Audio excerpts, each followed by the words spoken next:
When it comes to filmmaking, lighting is everything, and frankly, getting a powerful and versatile LED fixture might be one of the best investments that you can make. And so in this video, we're going to talk about the Aputure Lightstorm LS60X, which you can see right beside me here, why I now own 3 of these currently, and why I think regardless of the size and type of gigs you do, this is the perfect light for filmmakers. Now to talk about the specs and features of this light, this is a 60-watt bicolor LED fixture with a color temperature range going from 2700 Kelvin to 6500 Kelvin, meaning that this is a light that can match the warmer of tungsten colors to the cooler of daylight and beyond color temperatures. But one of the more unique aspects of the light is the fact that it has a 15 to 45 degree angle adjustable beam, ranging from a focused spot pattern at 15 degrees to a wider flood pattern at 45 degrees. So going beyond the bounds of a regular Bones mount fixture, which yes, this light also is and supports. Now even though this light is only a 60 watt fixture, it can match the output intensity of a 300 watt tungsten Fresnel. In this case, having a maximum output of 30,000, yes 30,000 lux in spot mode and 5,200 lux in flood mode. So needless to say, even for its size, that adjustable beam pattern, among other things, makes this a surprisingly bright fixture. In terms of color accuracy, Aputure rates this light with a CRI and TLCI value of 95+, and certainly in my time using it, I haven't noticed any dramatic shifts in terms of color accuracy compared to other quality LED fixtures. Now in terms of the build quality of the LS60X overall, this is a very well-made light, with a nice metal housing and construction that is weather resistant, so you can easily feel confident using this light in less than ideal conditions, whether indoors or outdoors. That said, I think one of the light's largest advantages comes in its different range of power options, with no less than 3 different ways that you can power the light, whether using its included AC adapter and plugging this into a typical outlet, one being using a V-mount battery and an included D-tap connector, and the last and perhaps my most convenient and favorite being using dual Sony NPF batteries to power the light instead. Not to mention that even one Sony NPF battery can also power this light, though the light would run in this case at 50% of its maximum intensity.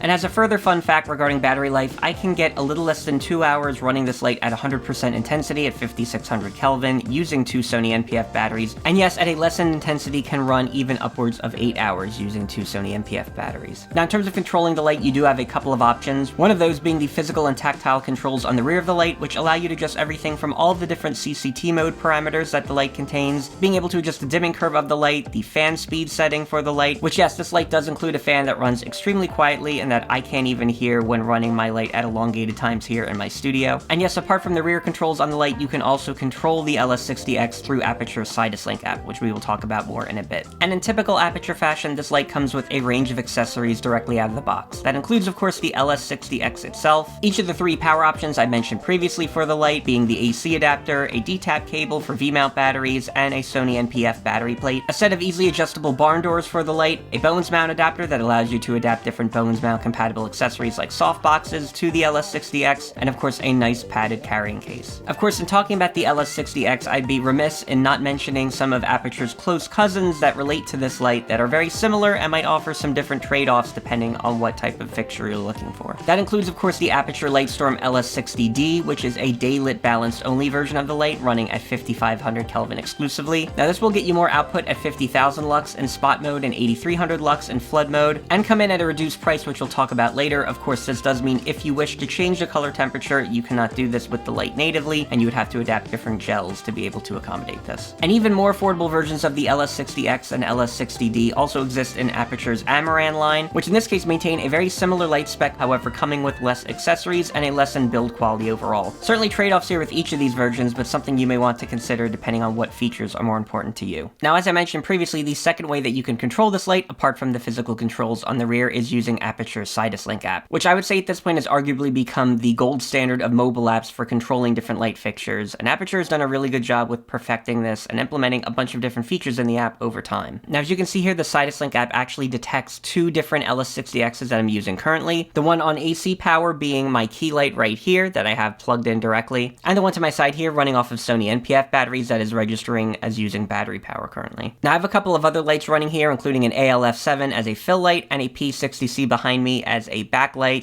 / accent light, so I'm going to actually remove these and let's just see what the LS60 looks like by itself. So that is without the ALF7 as a fill light. And we've now gone ahead and turned off the P60C behind me. So as you can see right now, I'm using the LS60X exclusively to light me, running at around 60% intensity, although bear in mind, I am also running this with an Aputure Light Dome Mini 2 softbox on the light, with a layer of diffusion and a grid on top of it just to diffuse it and sort of lessen the harshness of the light and allow for a more softer look. What you'll see here is that I can dynamically just adjust the intensity of the light if and as I want to, so anywhere from 0 all the way, of course, up to 100%, which is going to be too bright for what I'm looking for, but either way. Now I can also play with the dimming curves of the light if I'd like, so you'll see here I'm on just a standard linear curve now, so the brightness and intensity will pretty much evenly increase no matter what color temperature I'm using. But what you'll see here instead, using something like the exponential curve, is how gradual the light adjusts as you move up the intensity range, except towards the very end here where it will ramp up considerably. Now, as noted previously, we have this set to 5600 Kelvin, but I can use either some of these built-in presets to adjust the color temperature, or simply use a slider to go all the way down to 2700 Kelvin to go all the way up to 6500 Kelvin. Of course, one of the other unique features of the Sidus Link app is being able to add different CTO and CTB gels, at least digitally or virtually, using the app. So with Aputure's bicolor lights, you can mimic the process of adding different gels of different strengths and intensities without actually doing so. So as you can see here, as I cycle through some of the different gel options, this will mimic the output and look that we would get if we were actually adding CTB gels to the light. And yes, as noted previously, you have 9 different effects you can control using the Sidus Link app as well. So anything from a fire look, as you're now seeing on screen, to an effect that mimics what a faulty bulb would do if it were installed in a light, to yes, an effect that mimics a pulsing sort of look, and so on. Essentially, all the different features you can adjust on the rear of the light you can control in the Sidus Link app. Perhaps the one exception here being the spot and flood knob, which is a mechanical control that you have to access on the rear of the light itself. That said, in the app here you can also adjust additional things, and that includes the fan mode of the light, and it'll also tell you its current operating temperature, to even being able to update firmware through the light, which although firmware updates over Bluetooth can be spotty in some fixtures, I will say the update process on these lights in particular have been very reliable. So needless to say, whether you're controlling the light through its rear controls or using Sidus Link itself, you should have a very easy time adjusting whatever you need to on this light, and that can be very helpful in certain situations when the light is mounted high up on a stand and you don't have the ability to access it immediately and need something like a smartphone to be able to control it quickly and on the fly. Which is going to tie into my next point of how useful this light has been for me and what I use it for specifically. Though before we do that, let's turn on some of these other fixtures again.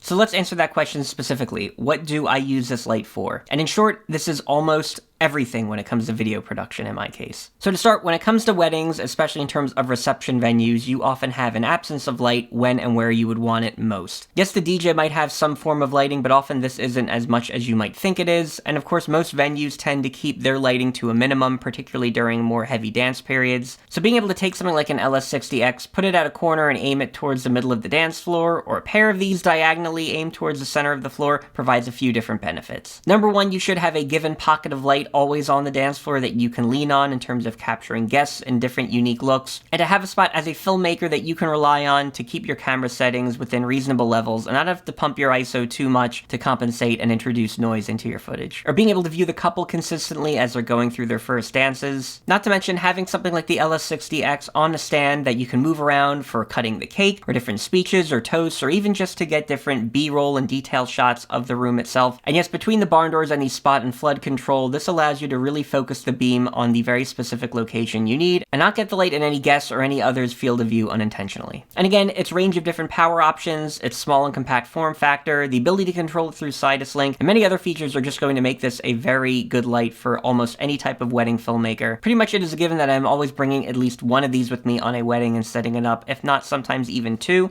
depending on the different venue and environment. And yes, if you encounter other low light situations too, like a ceremony that's being done perhaps a bit too late at night without folks considering what the lighting would look like at that point, these are the types of lights that are going to be able to bail you out in that situation as well. Yet another area where the LS60X shines also comes in the way of different commercial productions. Now, as a run-and-gun filmmaker, I'm typically doing smaller commercials for local businesses and things that would end up on social media, and even in this example you're now seeing, though you can't see an LS60X, this is actually a situation where we were able to use a couple of these LS60Xs and softboxes to combat actual daylight coming through the windows of this restaurant. So in this case, not providing the sole source of light, but being able to compete with actual daylight within the space and match its color temperature. Because yes, the LS60X being bicolor meant we could turn the color temperature to 6500 Kelvin, so we could easily adjust the color temperature on these lights within seconds and not have to spend too much time getting this set up or messing with different gels. And this is a nice feature that these lights really bring to the table that I think will benefit almost any type of run-and-gun filmmaker. Though beyond the range of even commercial productions, you have another situation these lights excel in, which would be interviews. Yes, whether corporate or for almost any other purpose, a pair pair of LS60Xs can really go a long way. This example you're seeing right now on screen was done with